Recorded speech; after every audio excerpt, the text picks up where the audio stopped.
Good morning, everyone. Welcome back to K9 Buffet Cooking Show. I'm going to do something a little different today. I've been asked to do a coconut loaf cake by the lady that gives us the food baskets. We didn't ask her to, but she does it anyway, but it does help. So I don't mind giving her a coconut cake now and then. That's the dog's breakfast. Still cooking because there's meat that's totally frozen in there. What you want to do with the coconut loaf cake, get a loaf pan. Turn on the oven to gas 3 or 4.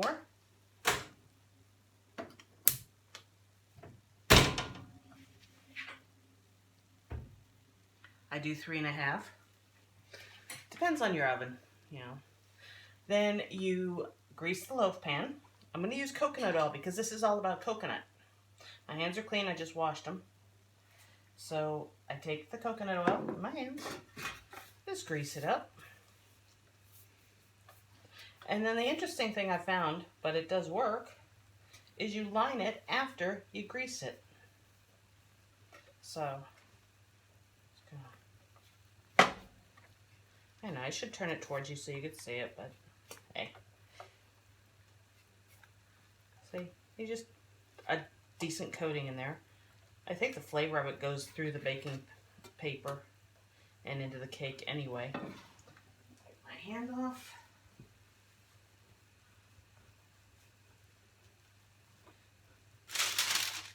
Baking parchment. Just slide it in.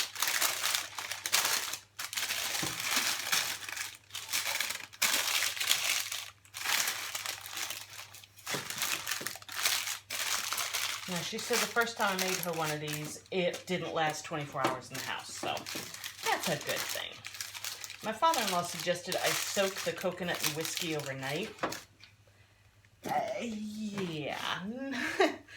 I tried that. She didn't say anything. She didn't notice any difference, so I don't know.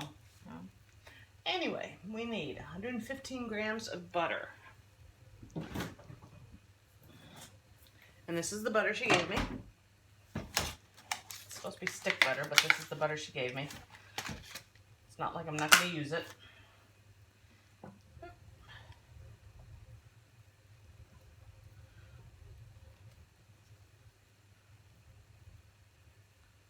That's 78. Oops, 122. 115 exactly. Good. 114 in a bit, so what I'll do is I'll take my spoon, my little spoon, pop it off. Yep, 115, there it goes. That was easy enough. I'm thinking this is going to be a little bit softer and, I don't know, more creamy maybe. 225 self-raising flour, 225 grams. So, and yeah, I don't usually use mixing cups, measuring cups.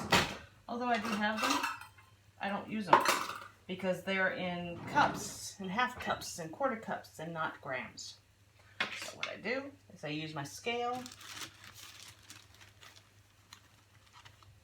and this is my version of sifting.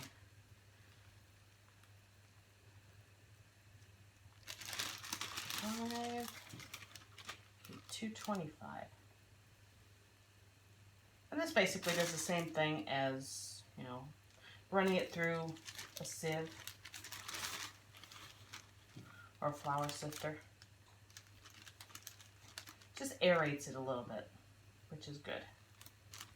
Makes it also softer and more delicious and more creamy.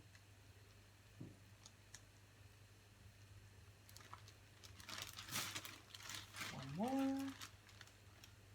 Yeah, 225.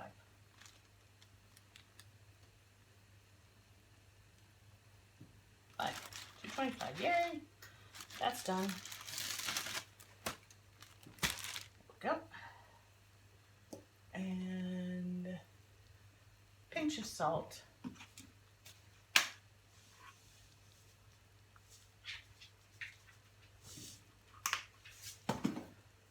If mine looks a little pink, it's pink Himalayan salt, which is actually good for you. So, extra. And 115 sugar. My husband wonders why I buy these big 5-pound bags. Yeah, I showed him why. Because making the coconut loaf cakes, you go through it really quick.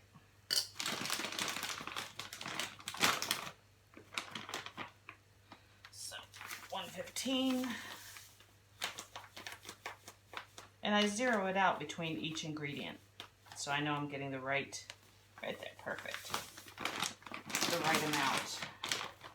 There's no guessing, there's no adding, there's no junk like that. Ugh. Okay. And desiccated coconut. Get the coconut anywhere.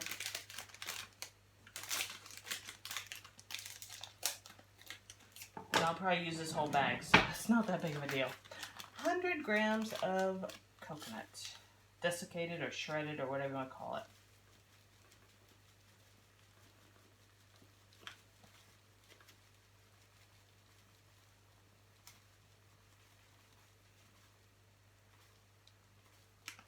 There we go.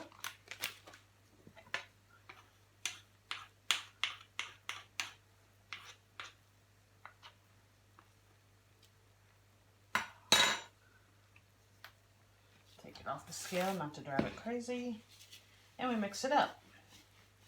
Even though it's just got the dry ingredients and only butter in there, we mix it up until it's crumbly.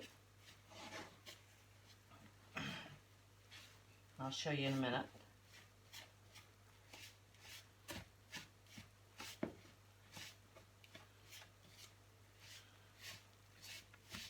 With it being such soft butter, there's no really need to use my hands. The spoon works just fine. As you can tell, it's starting to get crumbly. See? Escape me! Back in there.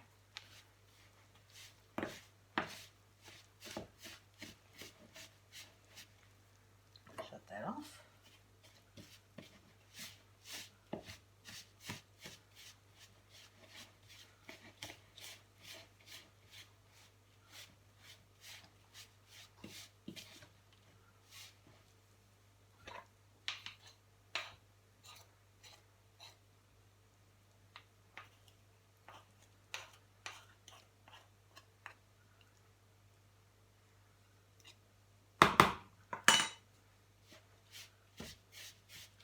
Once in a while you want to clean off your spoon.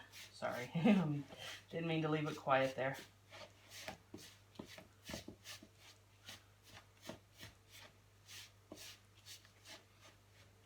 See, it's nice and crumbly. I hope you can see that. Yeah, see, it's nice and crumbly. Got a bunch of crumbs in there. Looks like breadcrumbs, large and small. So that's the consistency you want before you put anything else in it, like the eggs or I use coconut milk. It says regular milk, but I use coconut milk for, again, the coconut flavor. 2 large eggs. 1. If you don't have large eggs, you can use medium eggs. Just add a little more coconut milk. That's all you do. Hands. There we go.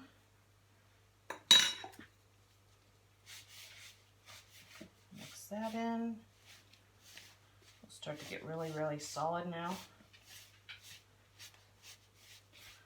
You want to mix the egg in separately and then the coconut milk in separately, because then you can watch the consistency, because you don't want it too runny, you don't want it too solid. You can see it's starting to get solid now. So, starting to bind together, which is actually kind of what I want, because this has been a proven method for me. I had not made a coconut loaf cake before I came over here, And, you know, Christine had given us, the food angel had given us a certain cake. I don't even remember what it was. But she stopped giving it to us after I made her a coconut loaf cake. And we had my father-in-law over. Father-in-law, yeah. He came down to do something. I forget what. I think pick up something or give us something. And, you know, he hadn't eaten, which shame on him. So I fed him fish and chips because it was a Friday. He ate it, and then I gave him a piece of coconut loaf cake. And he's a chef. So he was impressed. It was good. It was yummy. He said it was absolutely amazing. He ate the whole piece, crumbs and all, off the plate. So that's how I know it was good. He says, what did you do to this? They don't usually taste like this. I said, I varied a little bit from the recipe. He said, oh, you must tell me. I said, okay. Like, I'm going to hold that secret to my grave, right? Why bother? I can't use it after I'm dead. And I won't remember it in my next life, so. It's the only problem with being reincarnated. You don't remember stuff. Well, you can, sort of. But that's a whole different topic, isn't it? Anyway. See, it's all bound together. Nice and moist. I know, a lot of people don't like the word moist. I don't know why. It's kind of ridiculous.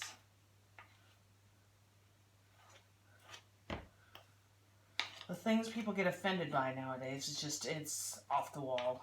It's absolutely off the wall. Okay. Now, back on the scale. Zero it out. And coconut milk. What I do is I just pour it in. Say coconut milk. Premium quality. I pour it in.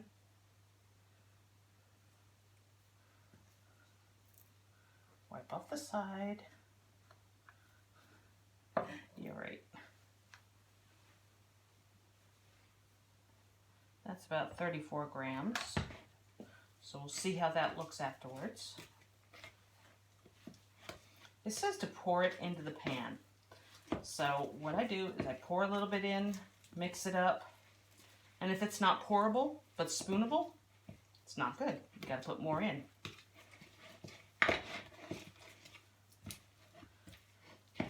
See, that's not pourable. Pourable would be more like, I'd say, pancake batter. So a little bit more.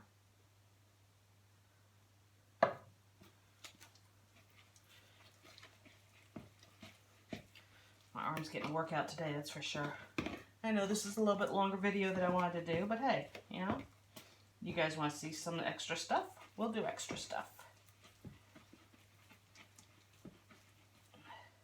I know it gets boring day after day just seeing me do the same foods for the dogs, but hey, if they like it and eat it, I'm not going to change it until they go off it, and then I will. Now, it's getting there. It's getting there. Oops. Invader, get off. A little bit more.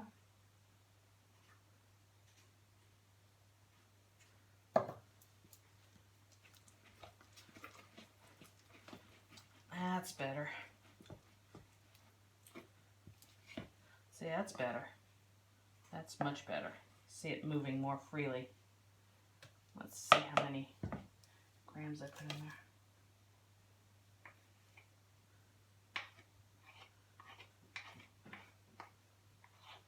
You don't really have to check and see how many grams of, you know, coconut milk you put in there, because it's going to vary with the size of the eggs you use. If you do one size, it'll be one amount. If you do another size, it'll be a different amount. Plus, all eggs, regardless of whether they say medium or large, will have a different weight to them. So, 80 grams. Not bad. Not bad. Okay, let's put this away. up here so it doesn't go flying. And I'm trying to lift it so you can see. See, pourable.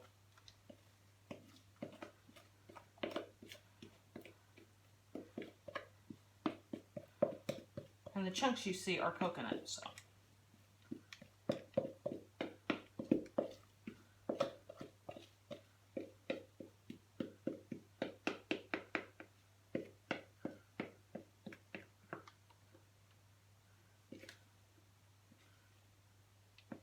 There we go.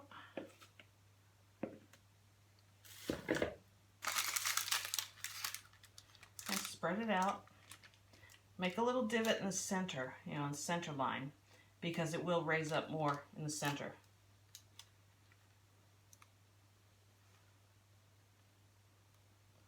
There we go.